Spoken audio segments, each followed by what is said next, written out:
Hello, and welcome to Gaspar's History Podcast. This is Gaspar, and I'm continuing the Meathound series with Episode 10, Uncle Bill.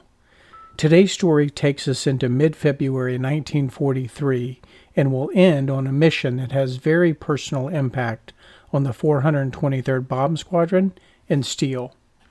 The 8th Air Force is getting bigger, with planes and crews arriving every day. In fact, our star of the show, Meathound, is less than a month away from arriving in Thurley. The mission frequency is also increasing, and the demands for maximum effort are growing. The bomb squadron surgeons continue to complain about combat fatigue, and the young pilots and crews who have not been here long are showing the effects of stress. With that, let's jump into our story. It was bitter cold. And what was worse, the elite U.S. soldiers did not have proper winter combat gear. The U.S. soldiers crawled out of shelters and moved slowly towards their point of assault. They were going to make an attack today, and they had already been up for hours. Each soldier moved very slowly, calculating their path through the shadows, because one wrong move and they would be spotted, and that meant the Germans would start pounding them with mortar and artillery fire. The replacement sergeant had a look in his eyes, and my friend Bud could tell the sergeant was scared, even though he was trying not to show it. As Bud cautiously moved forward, he thought to himself, he had never seen so many dead bodies.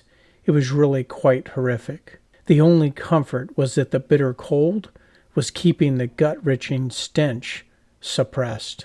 Dawn started to break, and the U.S. soldiers who had already fought their way through Vosnak and Germeter were at their point of assault. When the mortar and artillery fire started to rain down on them, it was time to go. An experienced lieutenant who earned his rank through battlefield commissions looked to the private on his left, and he told the soldier, "Stay in my hip pocket and move with me."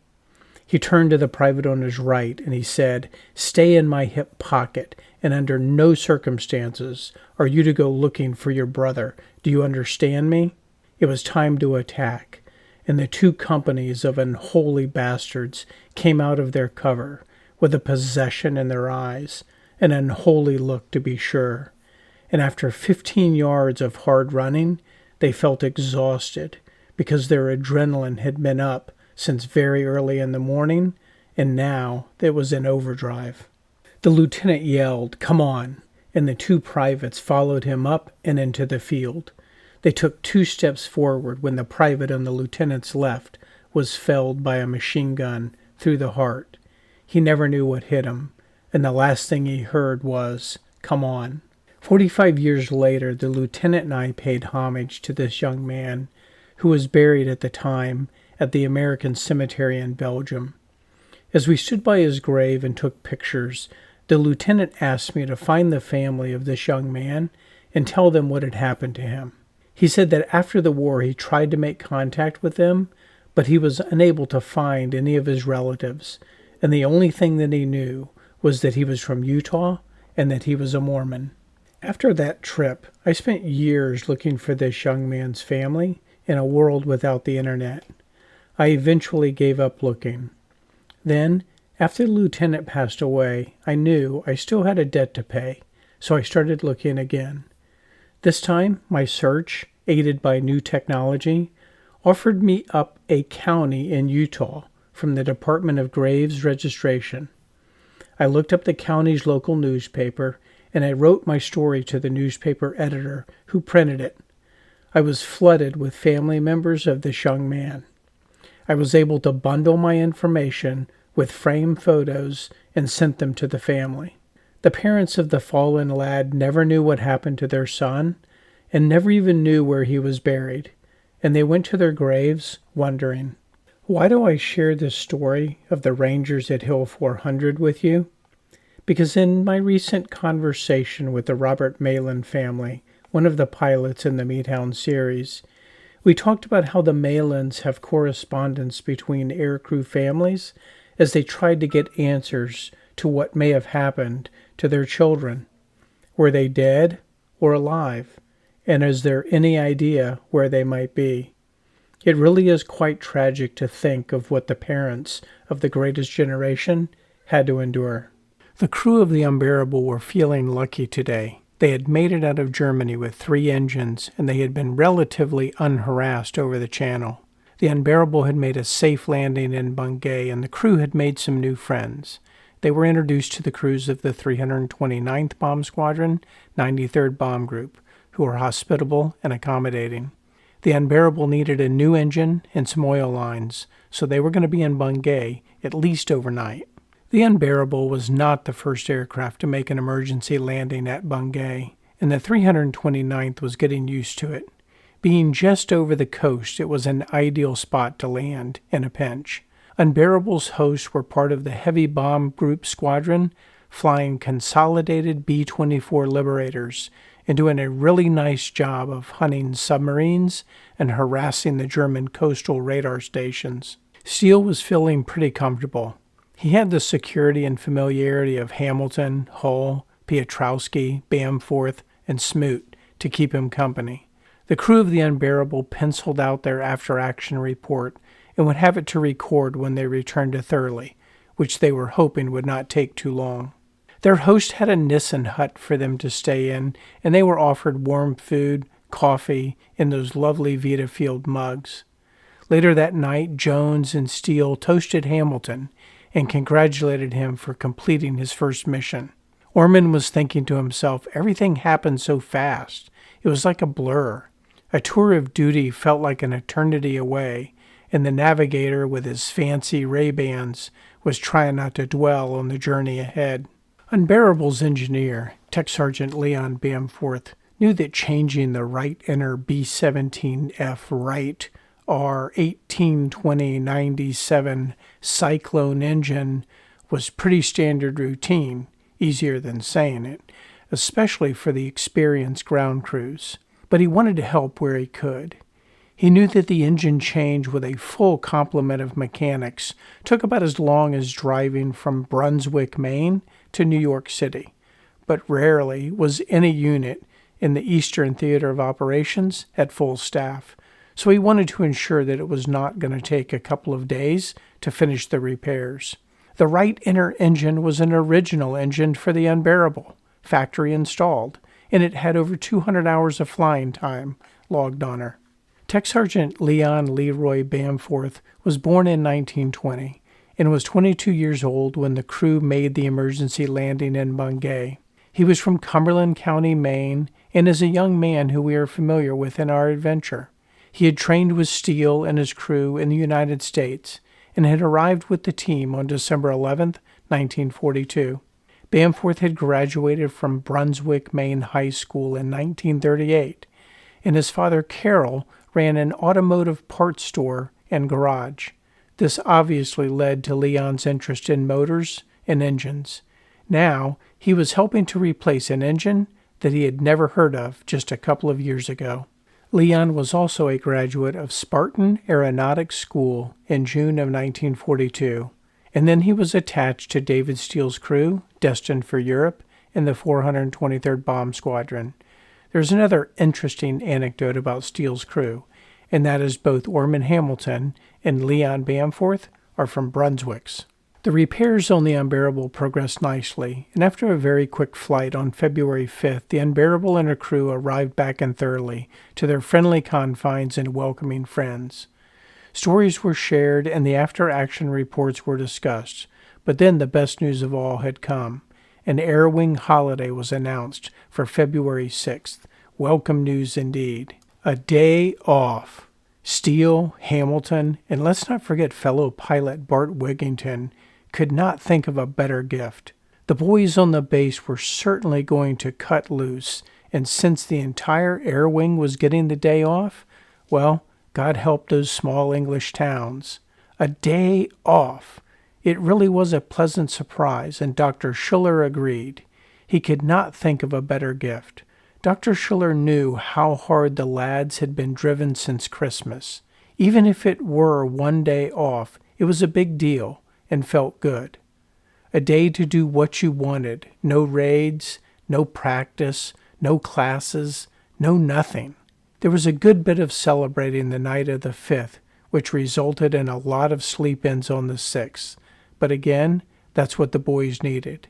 Now they could get up late and head into town and still be back by night.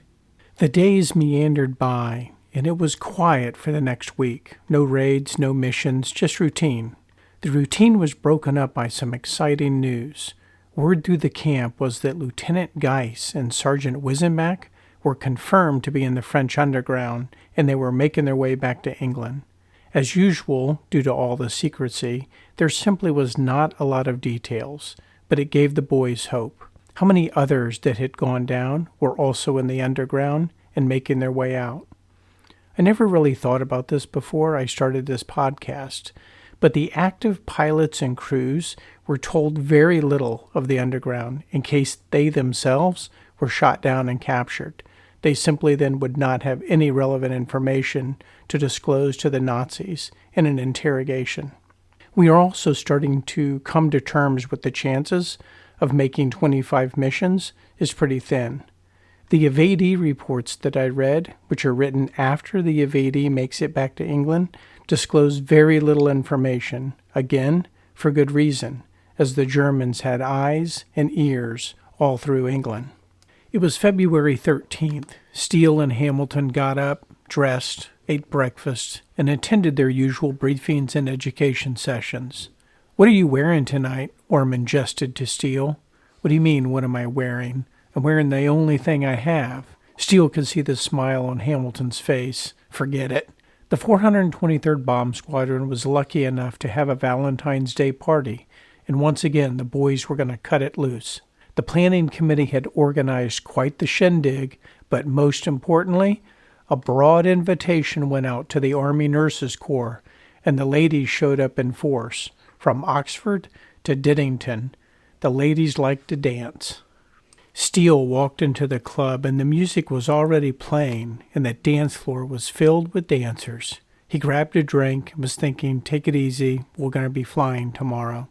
He sat down with his friend Chris and enjoyed surveying the room. The song ended, the band said a few words, the usual, and then they started playing a jitterbug. An attractive brunette walked onto the dance floor, and she started dancing, which caught Steele's eye. The fact was, she caught a lot of eyes, including Chris's. David, hey," said Orman Hamilton. Steele snapped out of his daze. "Are you okay?" "Yeah, fine. Just thinking about Avon Park." The band had started up a jitterbug, and Steele's memory went back to the night he met B. Groover at the Blue Anchor in Avon Park. Funny how music can take you back to your memories. Hell, it was barely 6 months ago, so I guess he was not remembering too far back, unless we take into account how Dr. Schiller says the boys have aged 10 years in 6 months.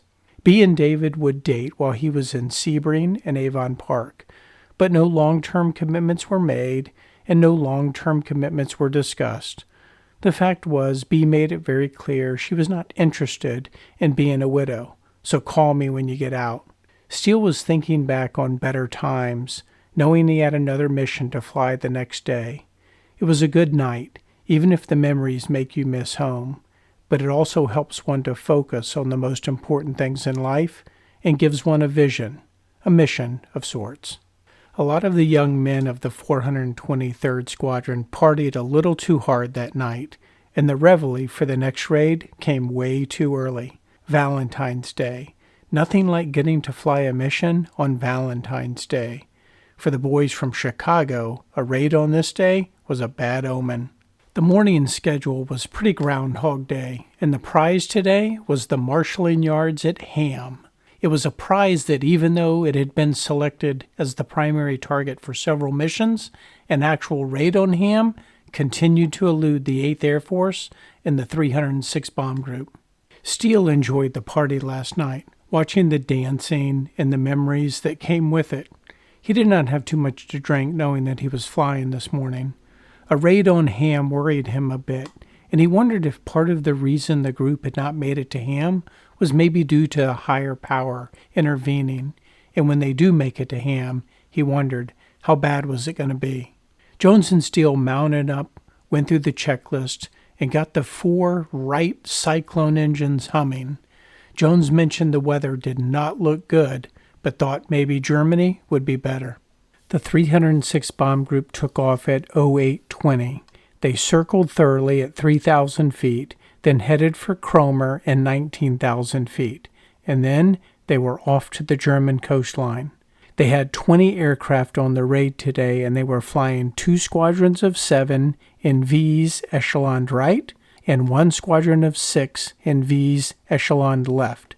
The cloud cover was very bad, visibility was poor, and it was making everyone nervous.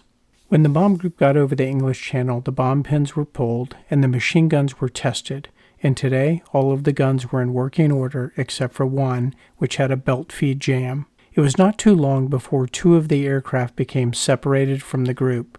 They were then forced to turn back. The perils of the poor visibility and cloud cover were evident. Tech Sergeant Stymax, the radio operator, was monitoring the radio, and the group was again under strict radio silence protocol. And he was thinking of his friend, the mad Russian, Mike Roskovich, and his 100-pound Blue Devil practice bomb that he was hoping to drop on the Krauts. You see, Sergeant Roskovich was a character, and besides cutting ties off of generals, he liked to carry practice bombs on the aircraft so that he could drop them out the bomb bay doors, knowing some squarehead would have to spend time trying to defuse it. I use the word practice bombs due to a complaint I received from the Ordnance Department when I used the word dummy bomb. I was told dummy bomb was not politically correct, and I needed to use practice bomb so not to offend all of the dummy bombs out there. In the future, I will try to use practice bombs instead. Roski, as he was known, was also an avid photographer, and he would carry a camera with him and take pictures on the mission. Let's just say there were some times that his fellow crew members were wishing he was manning his gun and not trying to take a picture. Even after nearly 2.5 hours of flying, the cloud cover continued to be problematic, and there was no sign of land. That's when Tech Sergeant Stymax reported to Jones that the mission was aborted, and all aircraft were ordered back home. Then, like clockwork, the Nazi guns started to fill the air with flak. It was not too bad, meaning it was not too intense, and it was not that accurate. Jones followed the squadron into a right bank. Steele was not dealing with any engine or mechanical issues, so it was a pretty smooth flight. The gunners were a little relaxed, but Jones urged them to be vigilant as the Hun could come out of the clouds at any time. Sergeant Hall and Lieutenant Hamilton looked at each other and commented, "Yeah, they could, but we can barely see the plane next to us." Tech Sergeant Bamforth, from his Top Gun engineer position, he kept spinning the wheel, and he was the most vigilant. First Lieutenant Kelly Ross had the honor of piloting 41-24488 Banshee today, the first over Germany plane, or at least one of them. It was his first mission since joining the squadron in December. It was a hard day to fly due to the lack of visibility, so that was contributing to his nerves. A little after 1100 hours, 3 Luftwaffe aircraft came peeking out of the clouds. You could hear Jones, "2 planes over, I told you so," but these fighters were eyeing the Banshee and her echelon. 2 of the aircraft were Me-109s, and the third a twin-engine Me-210. They were flying level at 7 o'clock, but maintaining a good distance. The Banshee were on high alert, with a few eyes fixed on the known threats and a few eyes looking for new ones. Then, the most interesting thing occurred. One of the Me-109s pulled out of formation and ran up to 10 o'clock and started an acrobatic show. Maybe we would equate that to taunting in today's sports vernacular, or maybe he was just warming up for what was about to come, and he wanted to have a good feel for the aircraft. Either way, he then banked right, dove, and came immediately back up for an attack from below. Navigator Lieutenant Owen from his left nose gun fired 2 bursts, one short and one long, that pierced the fuselage of the Me-109. The Luftwaffe pilot returned fire and sent a 20-millimeter cannon shell into the number 3 engine, severing the oil line and crippling the engine. The Me-109 flew past the Banshee as Lieutenant Kelly Ross started to assess the damage. Sergeant Harris, from his right waist gun, picked up the Luftwaffe Acrobat on the right side as he pulled up to wing over for another pass. And when, in his stall, Sergeant Harris connected with the most accurate of gunfire, which was seen entering the cockpit area. And then the Acrobat rolled over and dove for the sea, never to be seen again. This lone attack by the Luftwaffe pilot actually qualified the squadron for a mission count, and that was a welcome count by each of the crews. The Banshee and the rest of the squadron made it back to Thurley with no other incidents. Steele and his crew had another tick mark on their counter, so it was quite a nice Valentine's Day indeed. On February 15th, as the crews nestled in for a non-flying day, orders were received of a leadership shake-up for the bomb group. Colonel Frank Armstrong got his stars. He was now a brigadier general, and passed the 306 Bomb Group over to Lieutenant Colonel Claude Putnam. The executive officer position was then filled by Major Wilson from the 423rd Squadron, and the 423rd's new leader was Captain John Lambert. Colonel Armstrong's tenure was short but productive.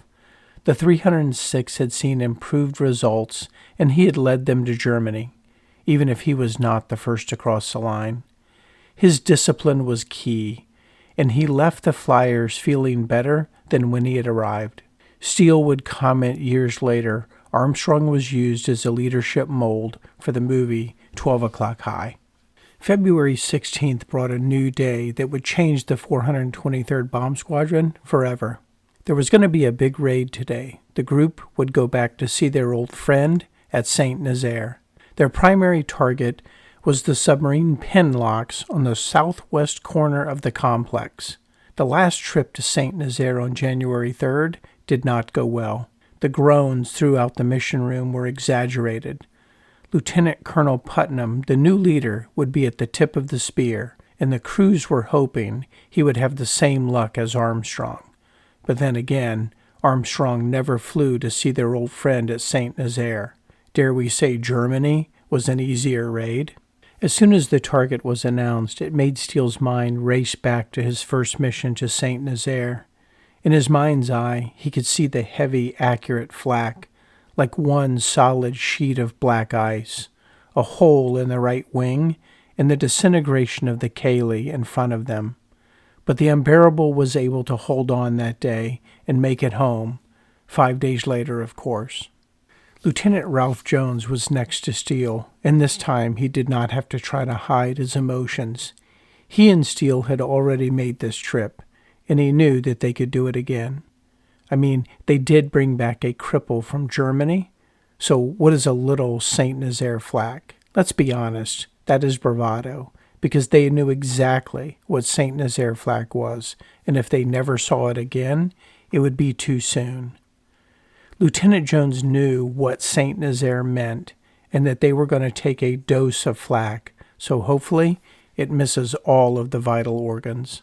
The bomb group would fly a similar formation as Valentine's Day, with the lead squadron of 7 in V's led by Lieutenant Colonel Putnam, and then the second squadron of 7 in V's echeloned right.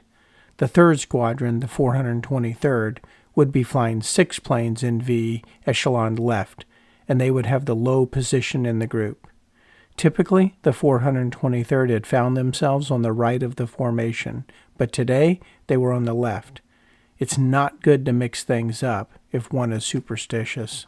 Lieutenant Uncle Bill Warner, the 28-year-old old man of the 423rd Squadron, was up for his captaincy, which should be announced any day now. Everyone knew it would be approved, and there was no one who did not think that he didn't deserve it. He was a very popular and respected leader and friend. Lieutenant Warner was leading the second element of the 3rd Squadron on the left wing of the formation. His crew was flying their usual 42, 5717, a no-named F-Beauty.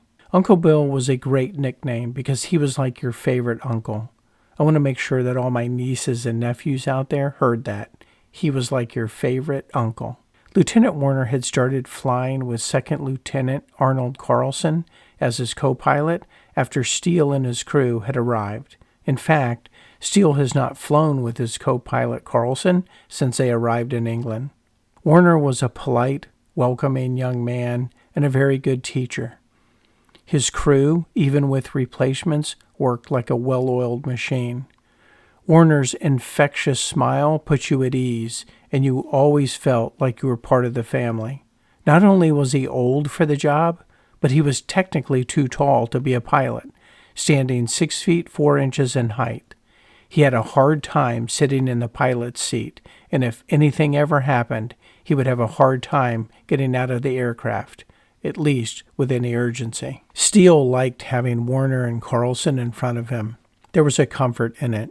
There was a lot to be said being led by a good pilot and crew. Now that they were being placed on the left wing, Jones and Steele would find themselves at the furthest point on the left of the bomb group today. Usually flying the number 3 on the right wing provides some cover from, typically, Lieutenants George and Malin, but they are not flying today, and the positions are flipped. Thinking through this, Steele also realized they were flying Lieutenant George and Malin's aircraft, or at least the one they had been flying, 42-5171, another no-named F-Beauty.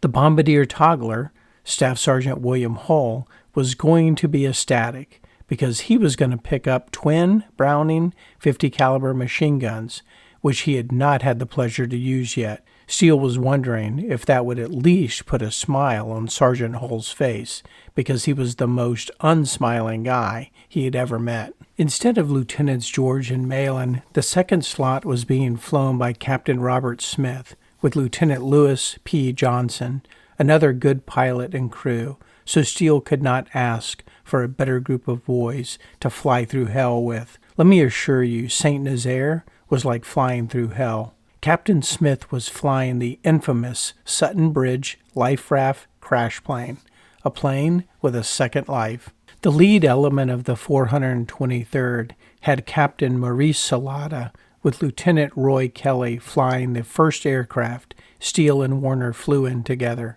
the 42-5180 DFC. Lieutenant Check and Lieutenant Bart Wigington were in the number 2, flying a no-named F-Beauty 42-5720. Lieutenant Wigington had arrived with Steele in December, and they had made a strong friendship. Wigington was the most personable kid you would ever want to meet, so it was hard not to be his friend.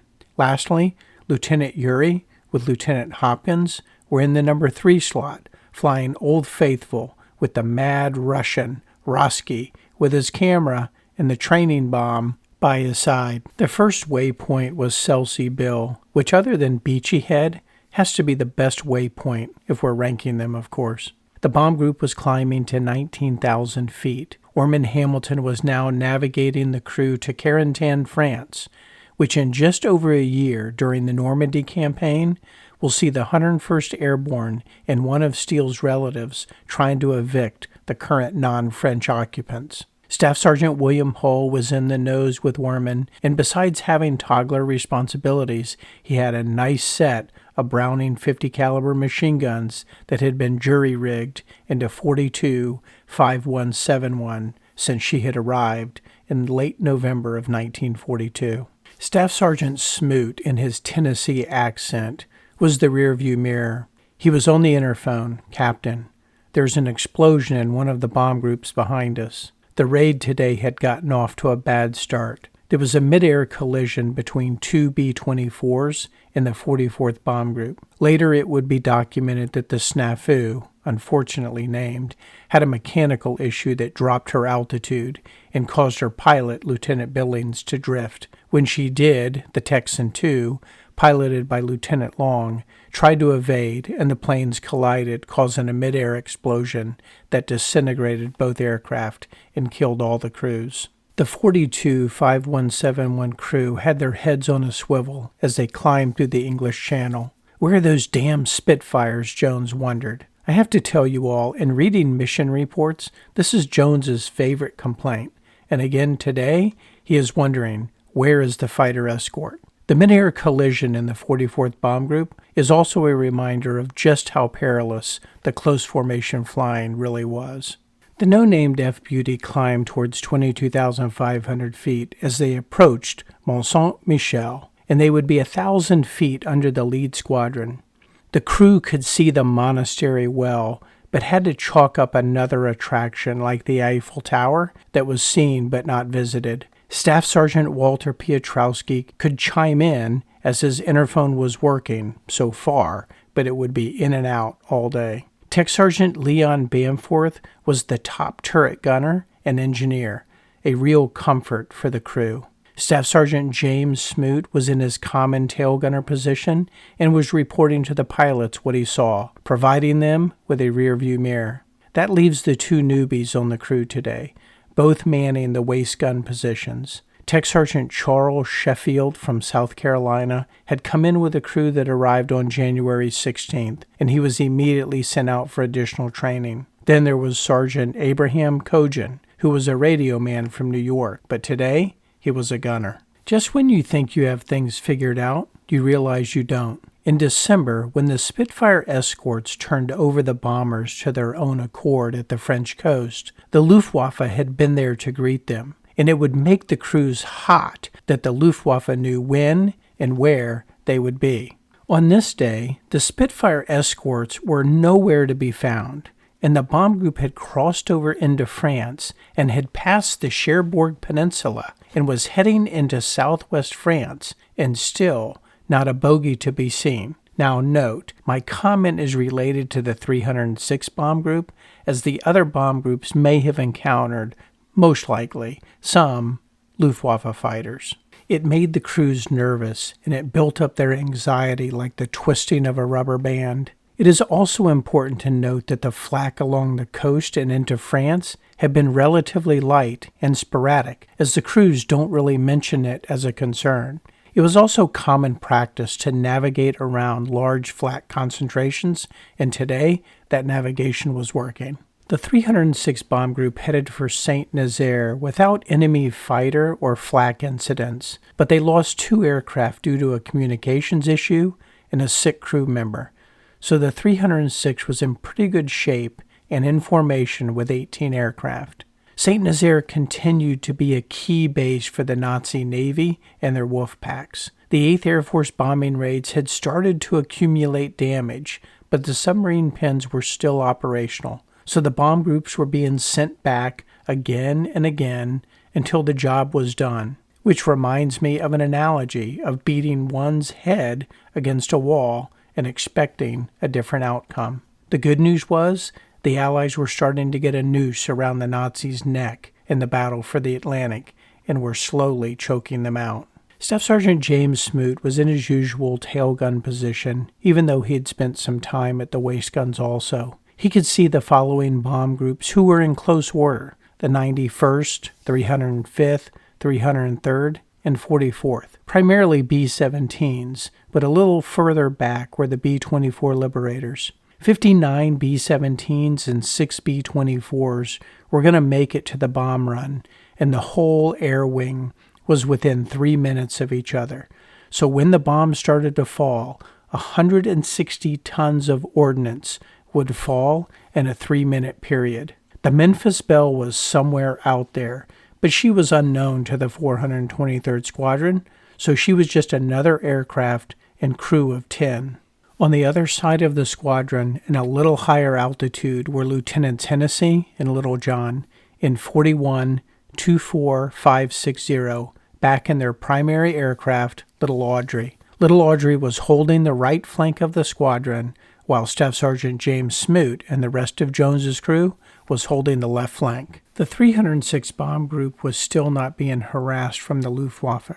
There are reports that other bomb groups were under attack, and at least one B-17 was going down as they made their way into German-occupied France. The 306 was getting closer to Saint Nazaire. They were approaching Pont-Vend, France, and will bank left, open bomb bay doors, and head for the submarine pens. They were at high altitude, but the pens made for a good target with their 480,000 cubic meters of reinforced steel and a rooftop of anti-aircraft batteries. The target was some 300 meters long, but they were technically trying to knock out the locks, which would require a little more precise bombing.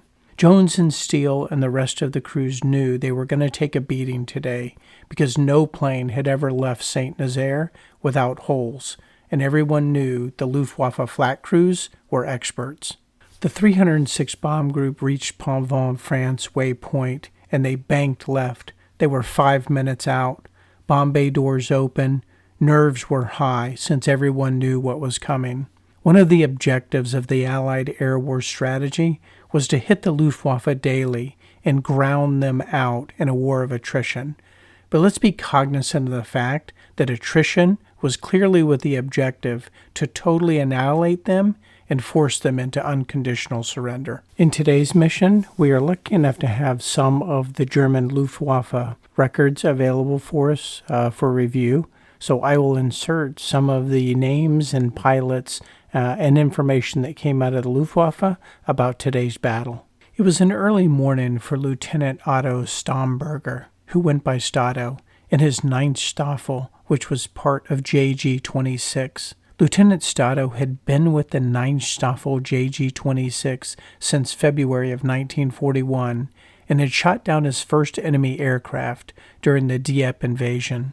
The Luftwaffe radar stations had picked up the bomb groups and the Nazis held off on sending planes into the air until the 11 Spitfire squadrons had turned back. Jones and Steele again commented, "What Spitfire escorts? We saw none." They were not alone, as Lieutenant Walter Smiley in 41-24466, a no-name deaf beauty, an unbearable sister, wanted to know the same thing.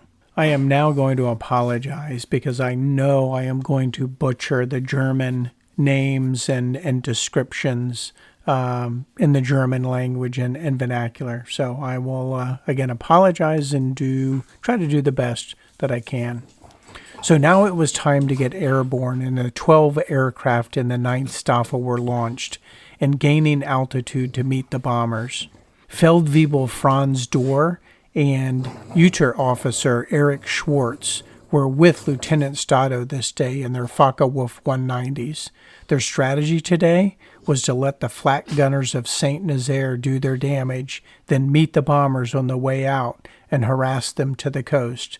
They planned on attacking the nose from 12 o'clock high. Colonel Putnam and Captain Mac McKay in 24514, a no-name deaf beauty, were leading the bomb group through the bomb run. Everything is so peaceful before the storm.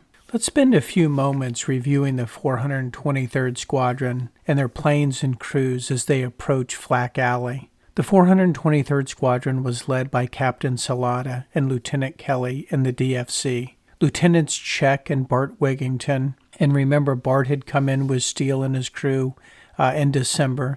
Lieutenant Check, though, he was a veteran of the group from Minot, North Dakota. He was 25 years old and an excellent pilot. They were in the number 2 slot, flying a no-name deaf beauty. And then there was Lieutenant Urey with Lieutenant Hopkins, and they were in the number 3 slot, flying Old Faithful. Tucked off of Old Faithful at 7 o'clock was Lieutenant Warner and Carlson, with Captain Smith and Lieutenant Johnson in the 2nd slot, and Jones and Steele holding the left flank in the 3rd slot. Staff Sergeant Hull was focused and waiting for the sign to toggle. The rest of the crew were on high alert. The chatter on the interphone was sporadic, since once they had crossed over into France, the damn thing kept going in and out, so there was no guarantee it was going to work when they needed it. Any second now, Hull thought. Come on, come on. They were aiming for the locks in the southwest corner of the pens. Let's jump up to the lead squadron real quick. Lieutenants Budenbaum and Judas were flying the number 2 slot in the lead element, and their crew reported, "Captain, we are directly over a 6-gun flak unit." Then the barrels flashed. Captain Salata in 25180 commented to Lieutenant Kelly, "If we make it back, would you remind me to tell the S2 to seriously consider coming in from the water rather than land?" "Yes, sir." Over on the right side of the formation, Lieutenant Hennessy and the 19-year-old Little John, that's right, 19 years old and flying a B-17 in combat. And you may remember he came from the Canadian Air Force, so he had had prior experience before finding his way onto a makeshift crew with Lieutenant Hennessy. This is also the crew that was given credit for being first over Germany. At least they had been told that. And here they were, running the gauntlet at St. Nazaire. The sky erupted as if hell itself had opened. The first explosions came in fierce unison, and the 306 bomb group was tossed back and forth by the Black Death, causing horrific turbulence. Jones called out, "Report, report. Is the intercom working?" Again, the flak came crashing into the ships, and the nose of Jones and Steele's aircraft is drilled with flak as windscreens are shattered, and the aluminum tube does little to deflect the Black Death. Lieutenant Orman Hamilton goes down, hit in the neck. Another crash, and Staff Sergeant Hull is hit above the right eye, but it does not appear to be severe. Staff Sergeant Hull was dazed, but there was no rest for the weary because they were in the bomb run and the shelling continued. Lieutenant Hamilton was hit pretty badly and bleeding from the neck. Hull called for help, and Sergeant Bamforth was the closest, but it was Tech Sergeant Stymax that came to provide aid from his radio room. The first aid kit was under the navigator's table and was ripped open in the panic for supplies. On the other flank, little Audrey took a similar beating as the first eruption of flak sent Black Death through her nose, and Navigator First Lieutenant Casey Jones was missed twice when he moved both times to help Lieutenant Colantoni with the bombing run. Little Audrey's glass and windscreens were severely damaged in the initial attacks. Lieutenant Hennessy was calling out for reports while he and Lieutenant Littlejohn were assessing the airworthiness of their aircraft. In the Deja Vu mission, I talk about how surprised the pilots and crews must have been when their aircraft exploded or they were hit by large shells. This is another one of those times that must have been quite startling for our heroes and Little Audrey. As Hennessy and Littlejohn were getting reports and assessing the aircraft as it was thrown about by the flak, the windscreen in front of Lieutenant Littlejohn flew out or off, whatever you want to say, and it hit him in the chest. He caught it and then used it to deflect the wind that was rushing into the cockpit. Imagine the shock and surprise. Imagine now trying to gather your poise, flying in formation, tight formation, at 150 miles an hour at 20,000 feet when it's minus 36 degrees and the wind starts to hit you in the face. Now, imagine what it would be like if the remaining windows in the cockpit immediately iced over from the cold air. You were in the middle of a flak storm, in tight formation, on a bomb run, and now you can't see any other aircraft. Your nose is shot up. Your tail gunner, Staff Sergeant John Robinson Roller, a replacement who came in January, is crawling for help because his oxygen line has been severed. You are flying on instruments, and your navigator is dodging flak. Imagine that. They were still in formation, assessing the damage, and trying to figure out what to do next. Flak Alley was living up to her name, and every aircraft was hit on the first barrage, and it was expert marksmanship as the crews had come to expect. Some were hit worse than others. The flak was what the crews called heavy and intense. Get those bombs away, and with that, Lieutenant Frank Yalsey, the group bombardier, released the 5 1,000-pound general-purpose bombs and called back to Colonel Putnam and Mac McKay, bombs away. Captain Smith and Lieutenant Johnson in 24460, sitting outside of Steele's right side window, are hit by flak that tore through the nose in the bomb bay. Bombardier Lieutenant Stanley Kisberth, who was with Jones and Steele on that fateful day to Wilhelmshaven, is hit in the leg by flak, and it takes him off his sights as he starts to pour blood out of the wound. Lieutenant Eugene Pollock got to his friend and helped put a compress on it. Then they toggled the bombs. Toggled the bombs. I am. But nothing happened. They toggled again, but nothing happened. The bomb rack had been damaged by flak. Tech Sergeant Harry Alleman, from his engineer position, went into the bomb bay and kicked the bombs out of the aircraft as the plane was tossed back and forth by the turbulence of the flak. Lieutenant Steele, flying the number 3 in the first element of the lead squadron, watched as their bombs took the hair off the fuselage of Lieutenant Urey and Hopkins in 714 Old Faithful. That was too damn close, Tech Sergeant Bloom commented. The Black Death was as bad as it ever had been, and the bombs from the aircraft above had just barely missed them. Many of you listening may have seen photos from World War II where the bombs from the aircraft in the high positions would sometimes strike and knock off wings, rudders, and stabilizers on the aircrafts below them. This is an example of a close call. Not only do you need to worry about the weather and the elements of high-altitude flying, flak, enemy aircraft, but now you have to worry about the bombs from the aircraft above you? Indeed. And coming soon, you'll have to worry about the machine guns from the aircraft in close formation trying to protect you. Staff Sergeant William Hull, like many other crews, was dealing with the chaos in the nose. He had a friend and crew member down with a flak wound to his neck, but he needed to toggle his 5 1,000-pound bombs, and away they went. He watched as they leveled the buildings on both sides of the target, and then he turned back to help Stymax apply first aid to Hamilton, knowing he'd better hurry because the Luftwaffe were on their way. Tech Sergeant Stymax was able to get to Lieutenant Hamilton's wound and was able to get sulfur and a bandage on it. He gave Hamilton a shot of morphine and settled him in. All of this was while they were on oxygen, and the flak continued to pierce the aluminum shell of the no-name Deaf Beauty. Jones asked for an update, and the crew provided one. The crew was reporting flak holes throughout the ship, and Jones could see the holes in the left wing. There was no further damage out of Steele's right side, and the engines were in good order. The flak barrage continued. Steele was worried about his good friend, but he could not dwell on it because he had his hands full trying to fly the aircraft. Jones called again for status. "Is the interphone working? What is going on?" Luftwaffe Staffel 9, known as the Von Staffel, pilots and aircraft were at altitude and waiting for the 306 bomb group to come out of the bomb run. But really, they were waiting for the flak to stop. We have heard in other missions where some Luftwaffe pilots have braved the flak to get at the bombers during the bomb run, but the Von Staffel was not going to do that with the experienced flak crews of St. Nazaire, our old friend.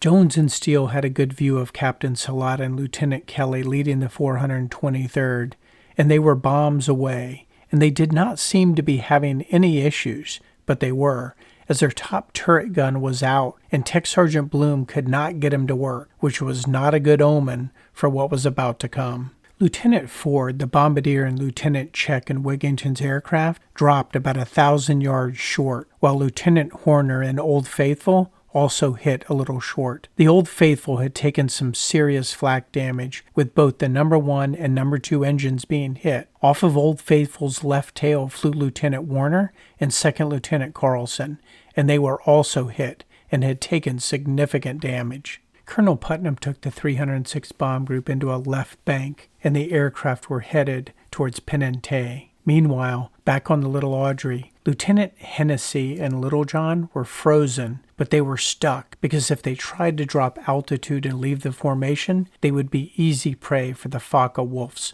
who were waiting for them. So Little Audrey was still in formation, but they were unsure just how long they were going to be able to hold out. This is a pretty heavy burden for the pilot, being responsible for the 9 other crew members. The bomb group was leaving the heavy flak corridor, and the Luftwaffe was in position to take over the attacks.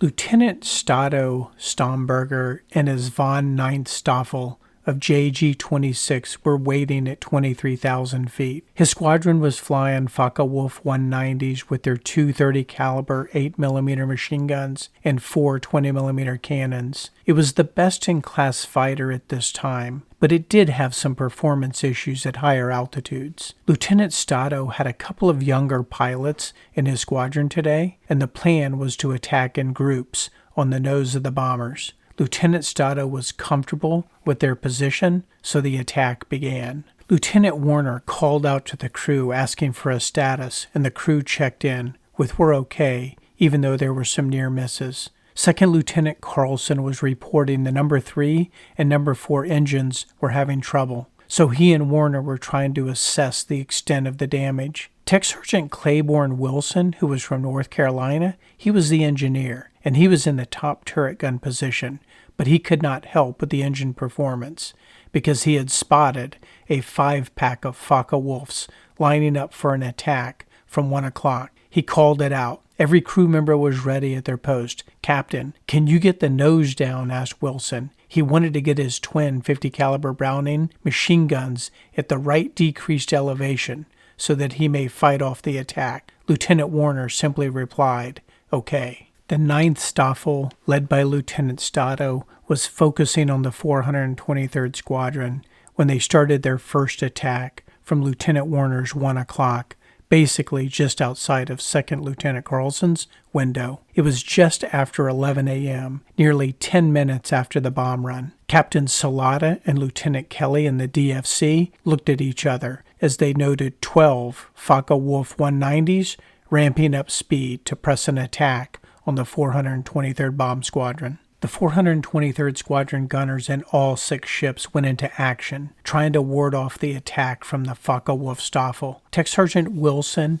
in the top turret of Lieutenant Warner's aircraft, did not have enough negative elevation to fire at the Wolves. In the nose of the aircraft were Lieutenants Utley, the navigator from New York, and Robert Kylas, the bombardier from Yanktown, South Dakota. They were both manning their side-nose machine guns, but neither had a good angle or view, which was the recurring problem we continue to discuss with the frontal nose attacks. Lieutenant Warner and Carlson called out the attacks as it commenced. 5 of the Focke-Wulf 190s with guns and cannons ablaze attacked 42-5717, and they were deadly accurate this day on their first pass. Radio man Tech Sergeant Edward Espitalier was manning the Browning 50 caliber machine gun, but he could not see the attack as it was happening behind him. He could hear the machine guns belching a defense and hear the bullets hitting the aircraft. Then he could feel the attack as 20mm cannon fragments struck him in the hip and leg, severely wounding him and throwing him to the floor of the B-17. It was fragments because a 20mm cannon striking him in whole would have resulted in certain death. Tech Sergeant Espitalier lay on the floor with his back against the radio door, trying to apply a tourniquet and first aid to his left leg. The ball turret gunner Walter Morgan and waist gunners Staff Sergeant Robert Kissling and Sergeant Colin Neely tried to pick up the Focke-Wulf pack as they buzzed by, but they too were raked with gunfire as the attackers delivered their deadly ordnance. The aircraft then made a sudden and rapid nosedive to the right. Lieutenants Raymond Check and Bart Wigington had to take immediate evasive action to ensure that they did not collide with Lieutenant Warner's aircraft. On the first Staffel 9 pass, the 42-5717 was hit hard. Steel shrapnel ricocheted through the cockpit. The pilots flinched, and the aircraft lurched into a right bank nosedive. Second Lieutenant Carlson was trying to get his wits about him, and the smoke in the cockpit was adding to the confusion. "Captain! Captain!" Carlson was calling out. He could see Warner slumped over the controls, bleeding profusely from the back of his head. He was still moving, but he was seriously wounded. Second Lieutenant Carlson was on the interphone, screaming for help, but the interphone in the front of the aircraft had been shot out, and there was no reply. Lieutenant Warner was a big man, and he was jammed up against the controls. Second Lieutenant Carlson could not get him off. Lieutenant Warner was still barely alive. Lieutenant Carlson continued struggling to get Warner off of the controls and out of the pilot's seat as the aircraft plunged towards the earth. Lieutenant Carlson was desperate to keep the plane from spinning or rolling over. Carlson was finally able to get Warner out of the left seat, and the aircraft continued to dive for the clouds. Tech Sergeant Wilson could now see Lieutenant Warner standing stooped over in the catwalk with a serious head wound to the back of his head. 42-5717 was now separated from the pack and in great peril as she continued to dive for the clouds. The number 4 engine was smoking, and Lieutenant Carlson was trying to keep the aircraft under control, the best one pilot could do.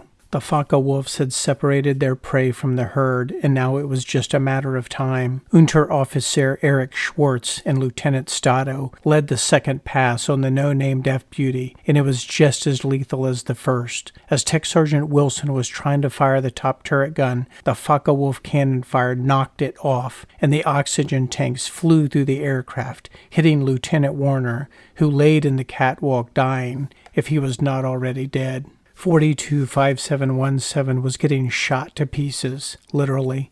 A sixth Focke-Wulf had joined the hunt, and they took turns making passes at the bomber. Bombardier Lieutenant Kailis made his way to the cockpit and could see Lieutenant Warner dead in the catwalk. Second Lieutenant Carlson needed help. He was trying to dive into a cloud bank at 6,000 feet. He made it, but it was short-lived. Lieutenant Kailis could hear Lieutenant Utley on the nose gun when the 42-5717 was once again blasted by cannon fire. The No. 3 engine was on fire, and it was engulfing the wing. The fire extinguishers were not working. The fuel in the wing could explode at any second. They were now under 6,000 feet and rapidly descending. With an engine on fire, the bailout signal was given. Tech Sergeant Wilson was trying to get to the back of the aircraft to provide assistance to the other crew members. Staff Sergeant Morgan was in the ball turret, and the ball turret was severely damaged. Morgan could not get out. He knew he would be going down with the ship, and that would be his fate. Wilson was trying to get Espitalier out of the radio room, but Eddie was laying against the door. Claiborne was finally able to get the door open, and Espitalier, heavily bandaged and slow of foot, followed Wilson towards the rear escape hatch. The back of the aircraft was decimated, and the crew were in dire straits. Colin Neely was lying next to his waist gun dead. He did not want to go on this mission and had reservations about it, but after discussing it with the bomb group surgeons, he was convinced to go. Staff Sergeant Robert Kissling, originally from Ohio, was mortally wounded and also lying in the fuselage of the rapidly descending aircraft, but it was still under control. The tail gunner, our friend, William Williams from Florida, no relations, was also dead. He had been killed in one of the Stoffel 9 attacks. Wilson was able to get to the waist gunner hatch and kick it open, where he and Espitalier were able to escape the aircraft. As Wilson was falling, he could see that Eddie had made it out and saw another chute with no occupant. The harness had apparently failed or had been shot off. Maybe it was Sergeant Kissling's chute. It was hard to tell. Meanwhile, in the front of the aircraft, Carlson was trying his best to maintain some control over the aircraft. The No. 3 engine was burning, and there was not much time. They needed to get out before the aircraft exploded. Lieutenant Stato and Erich Schwartz came around again, followed by their posse, and they made one final pass to finish the job. Lieutenant Kailis had made his way to the nose hatch, and Carlson told him to get out of the aircraft, but he got hung up on the hatch. But it is believed that Carlson shoved him out of the hatch just when the nose of the aircraft was once again shredded by cannon fire and exploded. Kailis flew from the aircraft and pulled his chute as he started to drift towards the earth. One of the Stoffel 9 pilots circled him, waved, then hurried off. As for Carlson, well, there is still some debate and mystery surrounding what happened to Steele's co-pilot. Lieutenant Louis Utley from New York was in the nose of the aircraft firing his machine gun as Lieutenant Kailis went out the hatch escape. Then, the nose was further decimated by cannon fire and exploded. Lieutenant Kailis noted Lieutenant Utley as dead in his evadee report, but listed Carlson as unknown status. It is not completely clear when Lieutenant Utley was killed, but it was most likely at his gun and while Kailis was thrown from the aircraft. Wilson and Eddie were also circled by the Luftwaffe pilots, but had no incidents with them. Wilson watched as 42-5717 neared the earth, and he knew Sergeant Morgan was still in the ball turret, and he was hoping for some additional chutes, but there were none, and the 42-5717 crashed into the earth and disintegrated. Wilson and Kailis both would hit the ground running and became evadees, both ending up back in England after a couple of months, and therefore they were able to contribute to this story. Tech Sergeant Eddie Espitalier, he had visions of invading, but his wounds were too great, and he was captured and sent to a German hospital for 6 weeks before ending up in the infamous Luftstalag 3. The 42-5717 crashed in the area of Gila, just west of Ploemel, which is about 40 nautical miles north of St. Nazaire. This was a tremendous loss to the 423rd Bomb Squadron. The last Steele, Jones, and the rest of the 423rd Squadron saw Lieutenant Warner and his aircraft and crew was when they were flying into the cloud bank at 6,000 feet.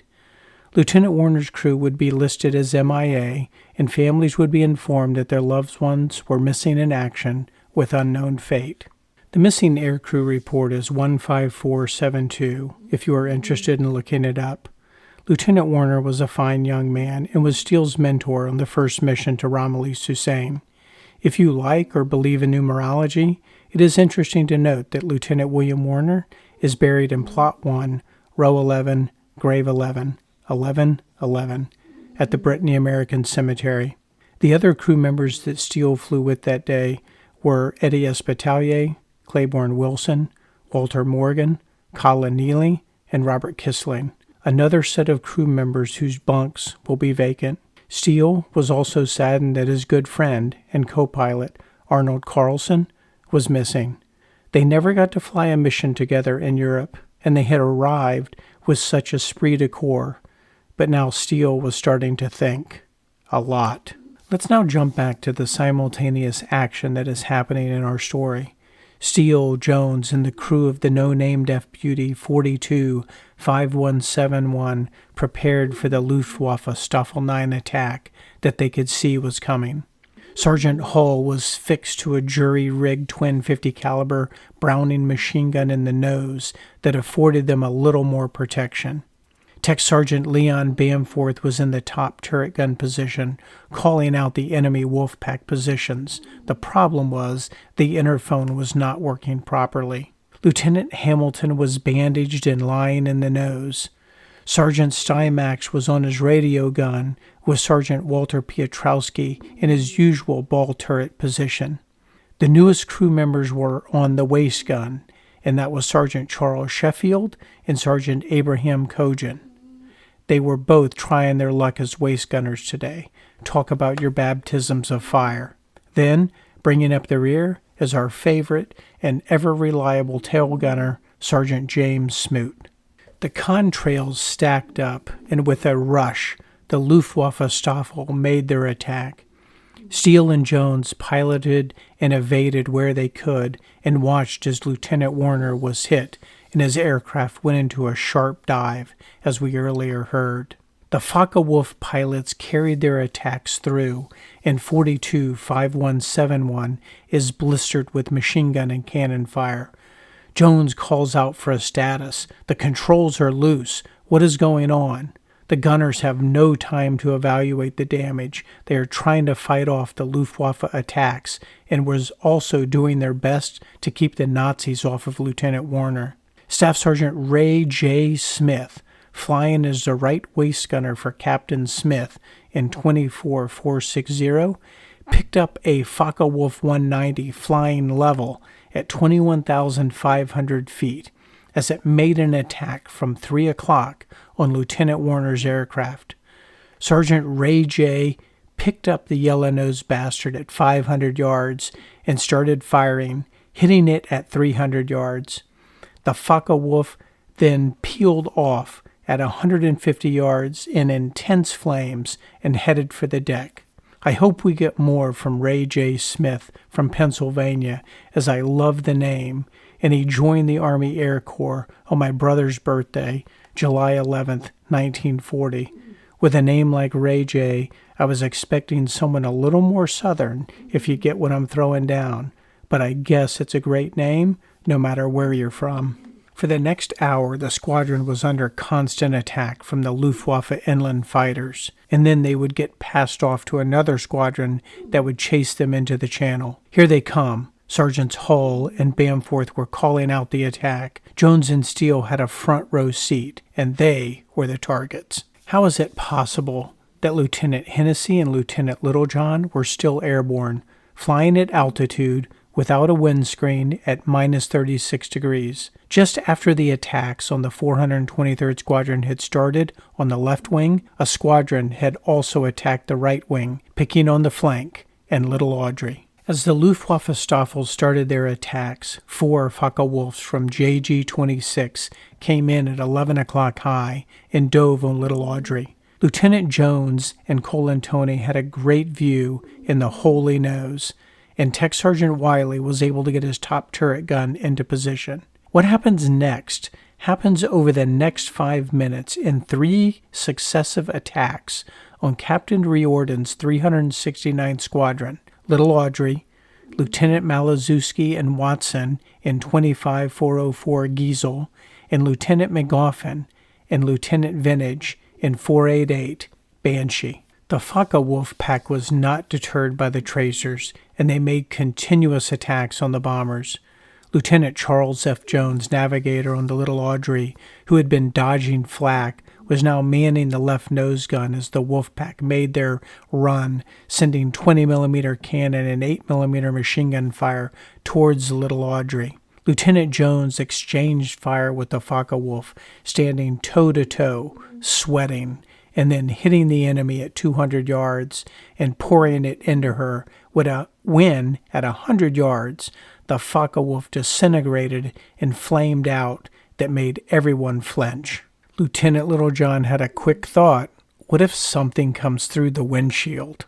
The next pass, 2 minutes later, had the Little Audrey in full defense. This time, a group of 3 Wolves came in at 2 o'clock low, and the bombardier, Lieutenant Colantoni, did not wait. He started firing the Browning 50 caliber machine gun at 600 yards and stayed on the target until at 400 yards, the Focke-Wulf went into a steep dive and never came out of it. Just like that, Little Audrey had knocked down 2 enemy aircraft.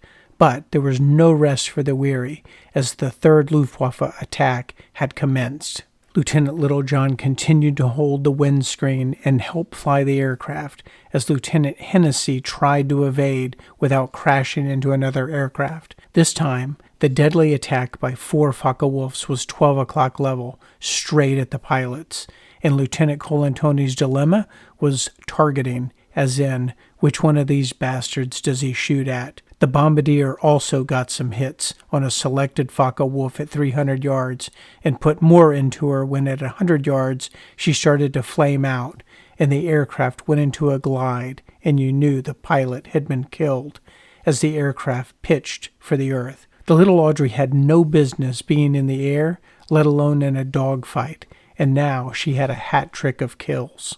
The next pair of Focke-Wulfs climbed at a rapid rate to meet their adversaries and ramped up engine speed as they did. They had their eyes on the Banshee. The Banshee, according to her pilots, were off of Giesel's right wing when they accepted the Focke-Wulf attack from 2 o'clock low, when at 600 yards, Browning 50 caliber tracers were seen going into the fuselage of one of the Focke-Wulfs, when she then rolled over, erupted into flames, and kept diving for the clouds. At the defense was the bombardier, 2nd Lieutenant Clyde J. Travis, who had come in with the rest of the crew as a replacement in mid-January. Lieutenant Jones's mind was abuzz. They were in a tight spot, and he continued to ask for battle damage reports, which of course had to come in between Luftwaffe attacks. The interphone continued to only work part of the time, and now that they were taking battle damage, it may be totally knocked out. Staff Sergeant Smoot, from his tail gun position, was rattled. The tail had been shot up worse than the nose. His guns were still working, and he was okay. Tech Sergeant Bamforth, from his top turret, could see part of the damage. "Captain, I can see the damage on the vertical stabilizer, sir."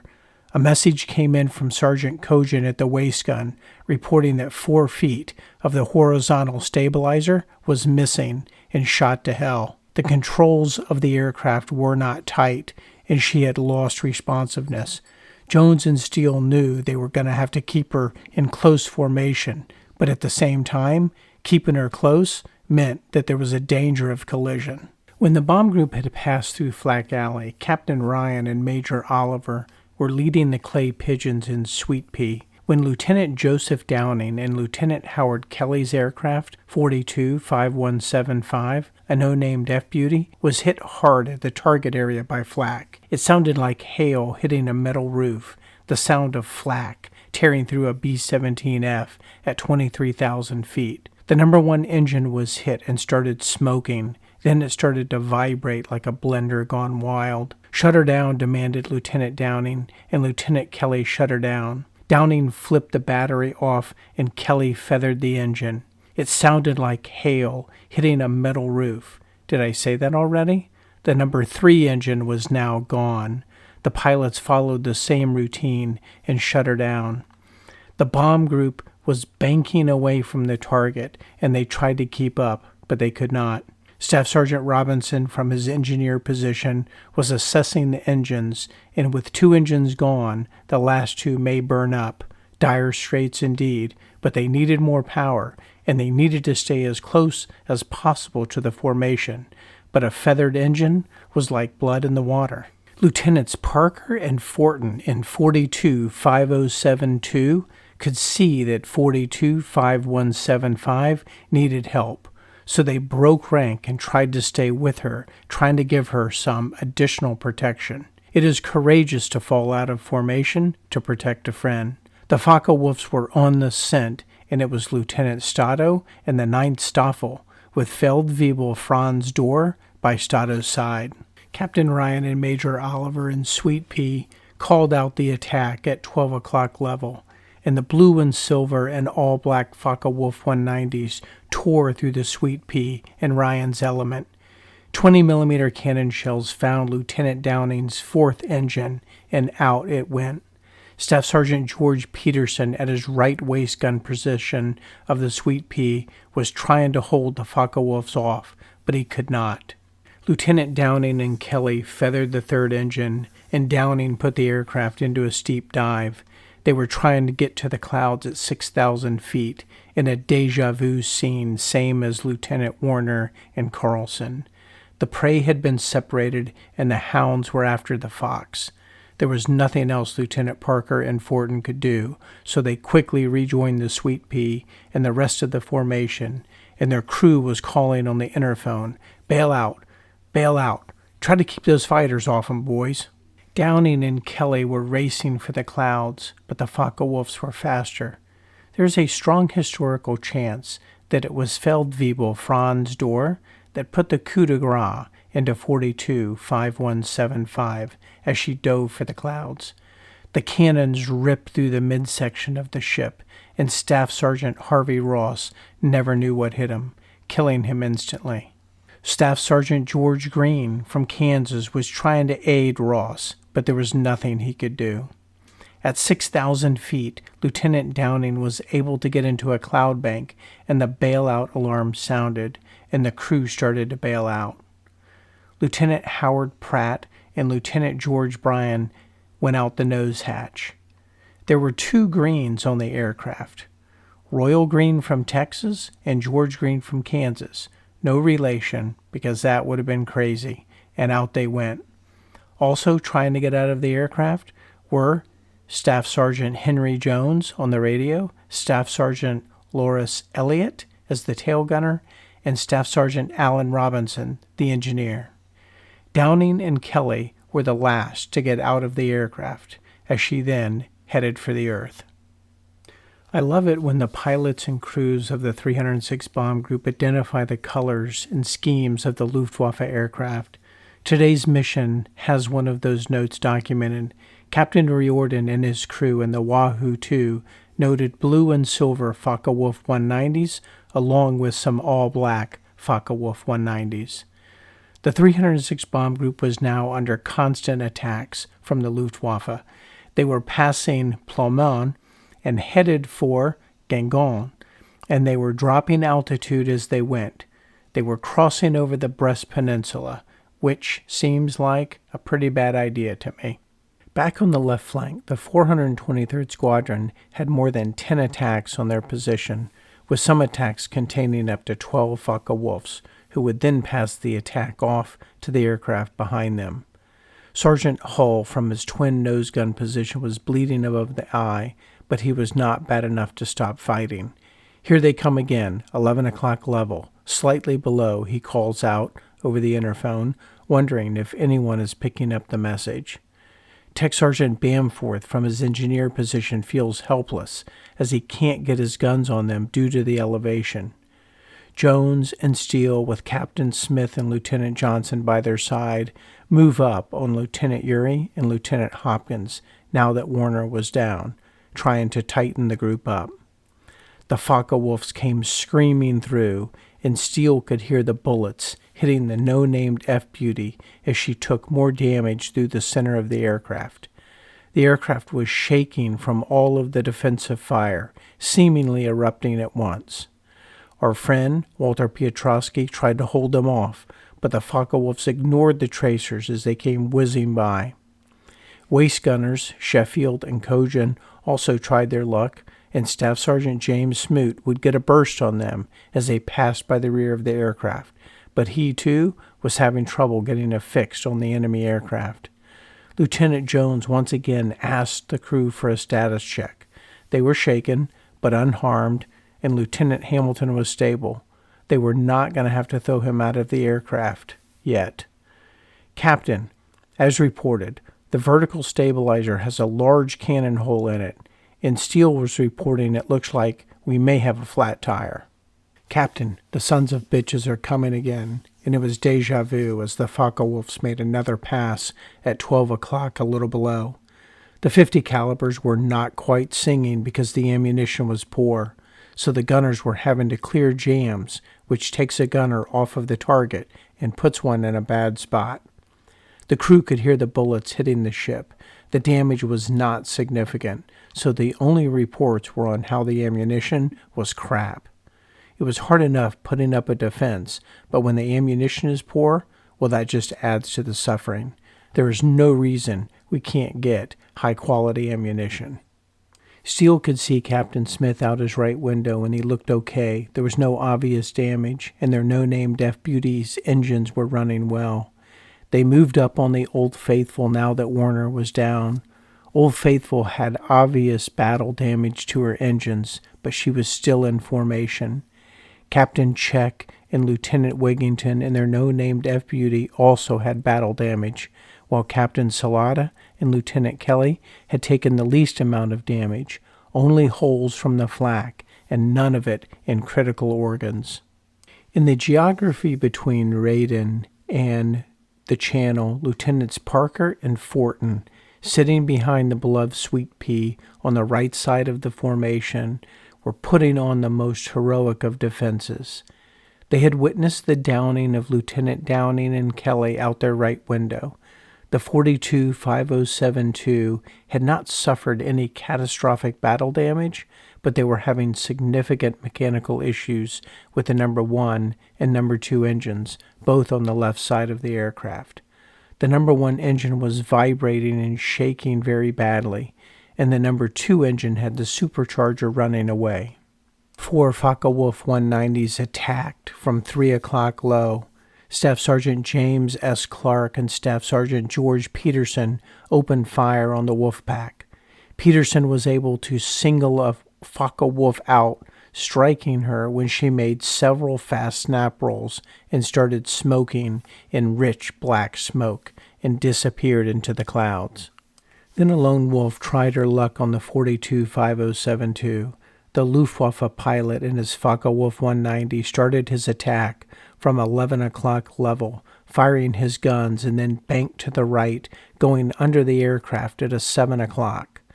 Staff Sergeant James Clark in his ball turret position unloaded a burst into her, and you could see the tracers hitting the aircraft. It continued to race away when at 700 yards, tail gunner L.H. O'Brien did not need to add any further ado because she burst into flames and fell in a low spin. The no-named F-Beauty continued to drop altitude with the rest of the bomb group when another lone Focke-Wulf attacked from 6 o'clock low, but he was attacking another bomb group behind and above the 306 Squadron. This time, the radio operator, Staff Sergeant Richard Hafe, was able to get a burst into the belly of the Focke-Wulf, gutting her like she was some sort of prey, and she rolled over, then started a violent spin, never to be seen again. Captain Ryan and Major Oliver knew things were getting tight. Tight means dangerous, and the attacks by the Luftwaffe pilots were very effective. Ryan could see the Focke-Wulf staging due to the stiffening contrails, as could Lieutenant Robert Herman, the navigator, and Lieutenant James Lane, the bombardier. The guns on the Sweet Pea erupted. The Focke-Wulf did not deter and placed a 20-millimeter cannon shell in the cockpit. The shell lit one of the flares, the ones that signal there is a wounded crew member on board when they get back to base. Captain Ryan lost control of the ship as the steering column had been severed by the 20-millimeter cannon. Captain Ryan tells Major Oliver that the Major has the ship and he has no steering. The flare bounces through the cockpit and sets Major Oliver's cap and hair on fire. If Captain Ryan and Major Oliver thought things were tight a second ago, they were certainly tighter now. There was smoke throughout the cockpit. Ryan had no controls. Oliver's hat was on fire. They were fully masked due to the oxygen. Ryan and Engineer Arthur Bowdoin quickly worked to extinguish the flames, but not before Major Oliver was severely burned. Oliver stayed on the controls during the blaze, which is a testament to his skill. Smoke continued to fill the cockpit. There was only one set of controls to fly the ship. Oliver was in significant pain, so there were concerns he may pass out. This day, like many others, was turning into what the pilots and crews called a running battle.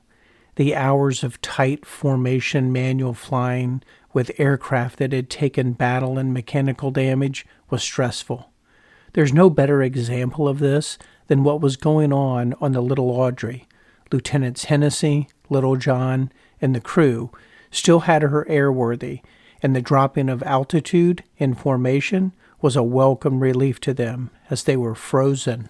I mean literally frozen, and to endure such pain during the stress of combat is really quite remarkable.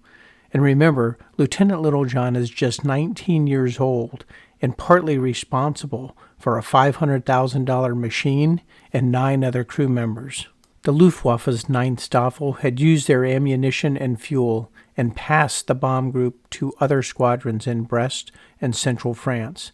We know how good the Brest pilots are, and the 306 is running the gauntlet with a bunch of shot-up aircraft. The running battle would continue into the English Channel with the question of, where are the Spitfires?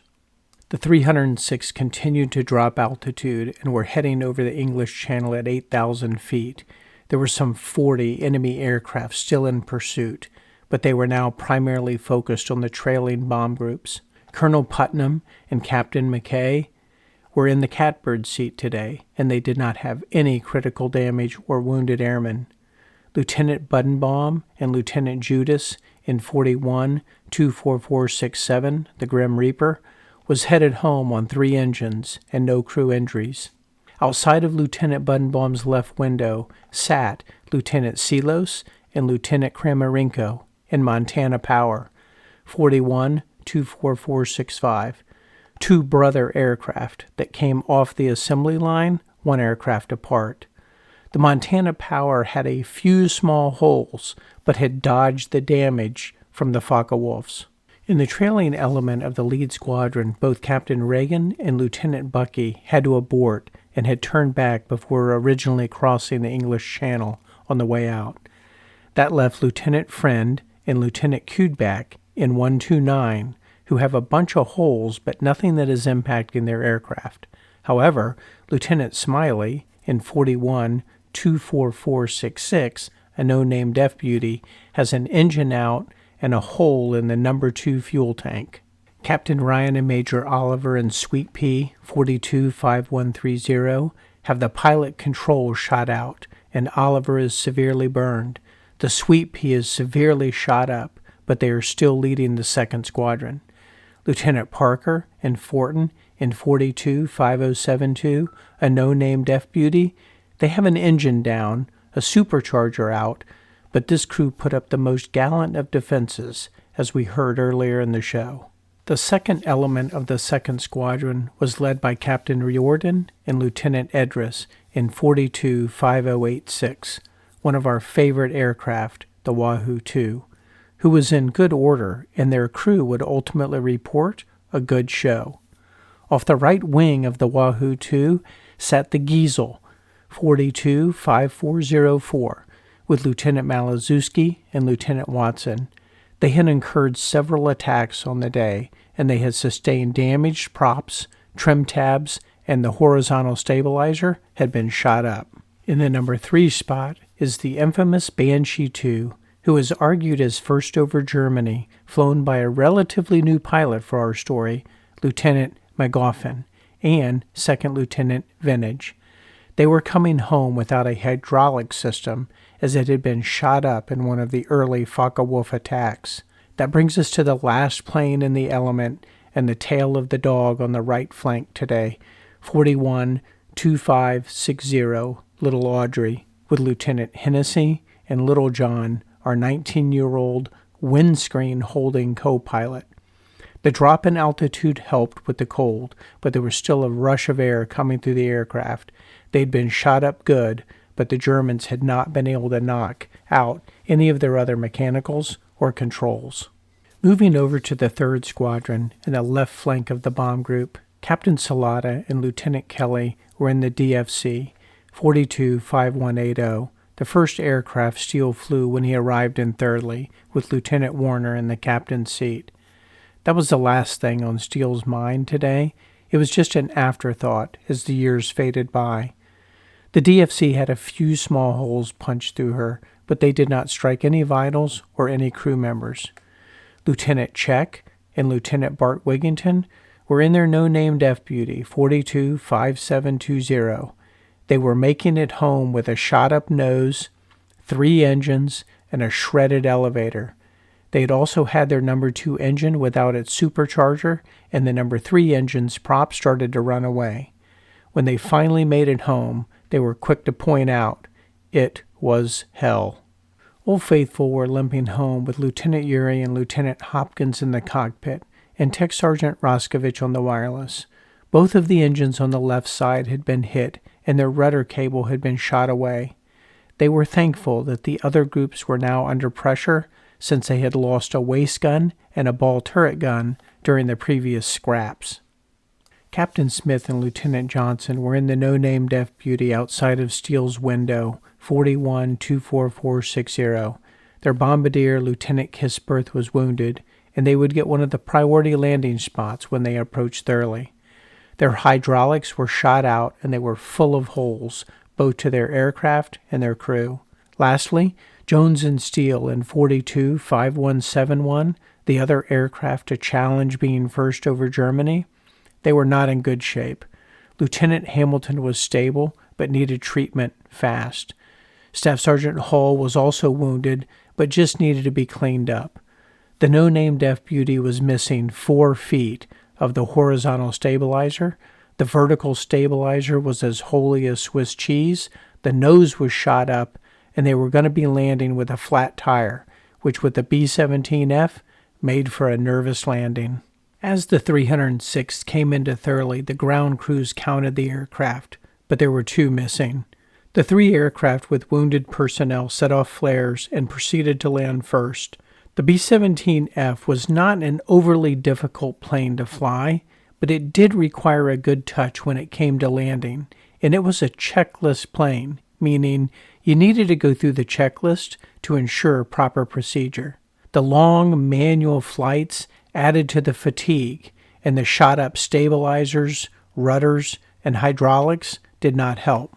The B-17 required a 3-point touchdown, and sometimes, on wet grassy runways, there was trouble. Today, Jones and Steele brought the battle-damaged 42-5171 in and landed her safely, with a flat tire and 2 wounded crew members. The crew was very complimentary of the pilots for bringing the damaged plane back successfully. Captain Smith and Lieutenant Johnson would land with the wounded Lieutenant Kisberth sitting in the nose. Captain Ryan and the Sweet Pea would come in really with Major Oliver on the controls and being the wounded crew member. Lieutenant Hennessy and Little John brought back an aircraft without a windshield, which immediately captured the eye of an aspiring young reporter, Andy Rooney, who had found favor with the 306 Bomb Group. Waiting for the crews were the reporters, and on this day, the great Andy Rooney was there. He was not great yet, but ultimately would be great, like a fine wine with time. Rooney grabbed Hennessy, Little John, and the little Audrey, thinking he had a story to share, and that he did. There's also a good chance that Walter Cronkite was there too, but I cannot find a reference for him on this day. Dr. Thurman Schiller and his medical team were there to care for the wounded, the burned, and the frostbitten. This included the 423rd Surgeon, Dr. Samuel Simpson, and his staff, who jumped in the aircraft to assess Lieutenants Hamilton and Kisberth. They got them both out of the aircraft and into the hospital. Steele watched as his friend Lieutenant Ormond Hamilton was taken away. He also saw Staff Sergeant Hull being treated, and then word came back that it was Lieutenant Kisberth who was down in Captain Smith's aircraft, and Steele thought, not another friend. The 306 Bomb Group's old friend at St. Nazaire continued to be their nemesis. The next morning, the bomb group would be praised for their bombing, and they would be shown photos of the damage that they had inflicted, and it would be classified as a successful raid and well worth it. The photos in the mission report were provided by 4124561, the younger sister of little Audrey, who was assigned to the 359th, 303rd Bomb Group.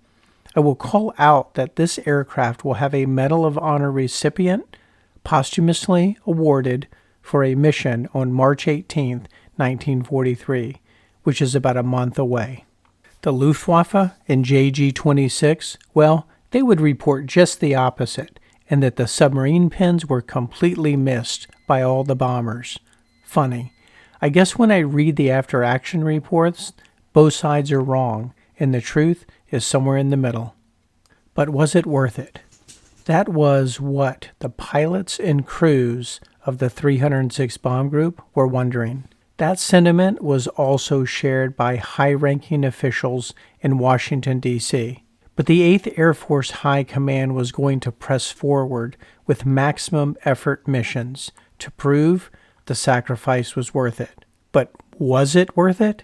Lieutenant Downing and Kelly were replacements, and it was harder for the replacements to fit in, but the fact was there were fewer and fewer veterans to fit in with.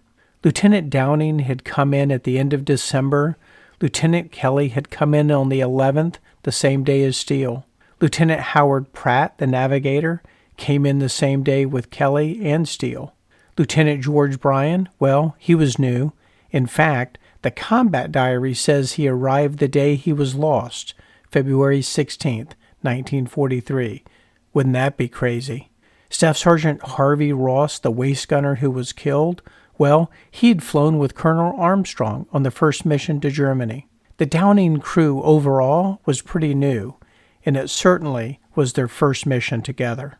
The loss of Lieutenant Warner and his crew was a little different. Lieutenant Warner was an experienced, tenured pilot, one of the veterans, who had been with the unit since inception and helped to bring it over to England. His crew was well seasoned. Lieutenant Warner had been around long enough that everybody knew and respected him. Dr. Schiller's diary provides us with more insight into the morale and psyche of these airmen. He comments how it is better to be lost as an MIA than lying on a slab in the morgue. He said when crews are MIA, the other crews always have hope, but when they're laying in the morgue, they are devastated, so it is better to have hope. But what about the families? I suppose hope is always better. For 2nd Lieutenant David A. Steele, February 16, 1943, was a very bad day.